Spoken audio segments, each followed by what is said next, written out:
Assalamualaikum warahmatullahi wabarakatuh.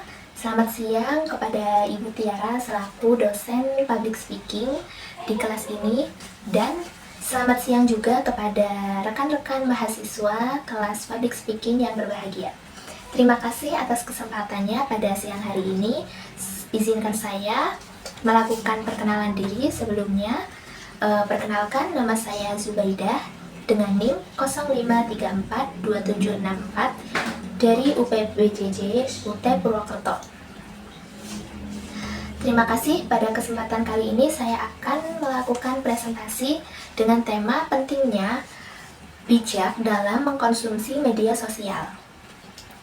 Nah, sebelumnya saya mau nanya, teman-teman pernah nggak menemukan sebuah konten di media sosial yang pada awalnya itu terlihat seperti berita, tetapi yang nyatanya ketika konten itu berakhir itu hanya berisi sebuah opini dari si pembuat konten tersebut. Nah, teman-teman, di era digital seperti saat ini, kita sebagai generasi muda pasti akrab dengan adanya media sosial seperti TikTok, Instagram, Twitter, dan yang lain-lain. Nah, kita sebagai generasi muda pasti sering terpapar oleh konten-konten yang seperti itu, yang pada mulanya berasa seperti berita tetapi hanya opini pribadi seseorang. Nah, teman-teman, yang jadi masalah adalah ketika kita kesulitan membedakan antara opini dan berita, yang mana akan membuat kita kesulitan dalam mencerna informasi tersebut. Nah, di sini terdapat laporan digital di tahun 2024 yang mengatakan bahwa Indonesia merupakan pengguna internet yang lumayan tinggi nih teman-teman, dibandingkan dengan negara-negara tetangga kita. Nah, disebutkan bahwa dari data tersebut, rata-rata orang Indonesia mengkonsumsi internet itu selama 7 jam sehari. Bayangkan teman-teman berapa banyak konten yang terpapar ke dalam otak kita. Nah, yang mana itu akan mempengaruhi kita dalam melihat informasi tersebut. Nah, padahal kalau kita kesulitan untuk membedakan tersebut, besar kemungkinan kita untuk terpapar berita yang kurang benar, seperti berita hoax dan berita-berita yang belum jelas sumbernya. Kemudian data dari Kominfo juga mengkonfirmasi akan adanya hal tersebut, bahwa berita hoax banyak tersebar di media sosial. Salah satunya adalah melalui grup chat keluarga.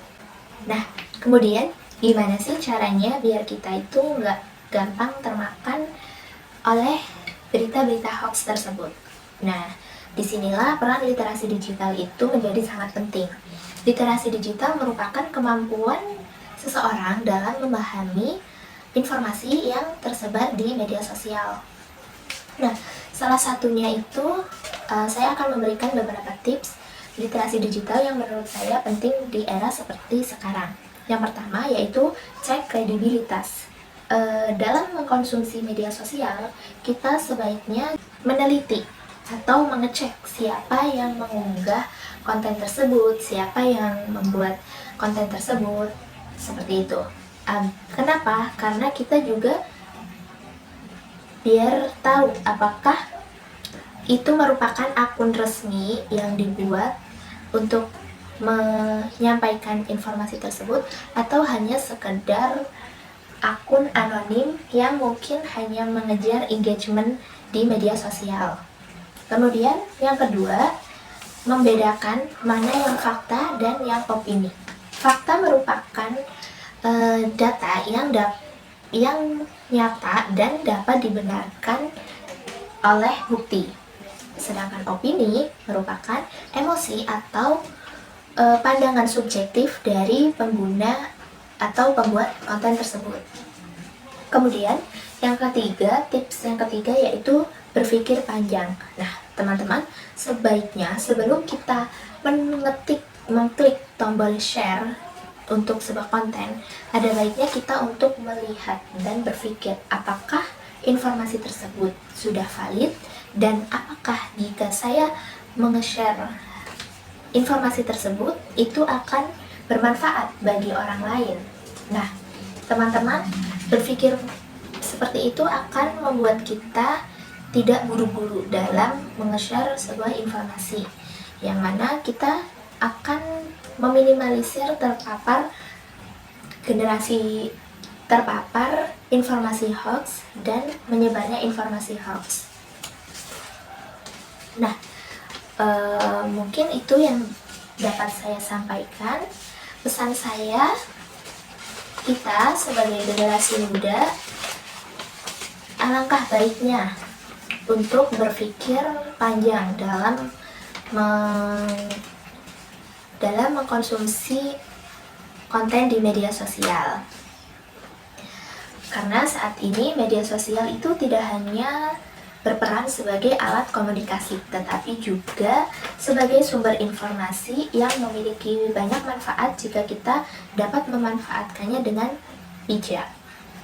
Nah, sudah seharusnya kita sebagai generasi muda memiliki tanggung jawab dan etika moral yang dalam bermedsos. Mari kita terapkan literasi digital guna membangun dan menciptakan lingkungan media sosial yang sehat dimulai dari diri kita masing-masing. Sekian dari saya.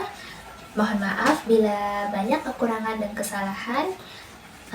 Saya akhiri. Wassalamualaikum warahmatullahi wabarakatuh.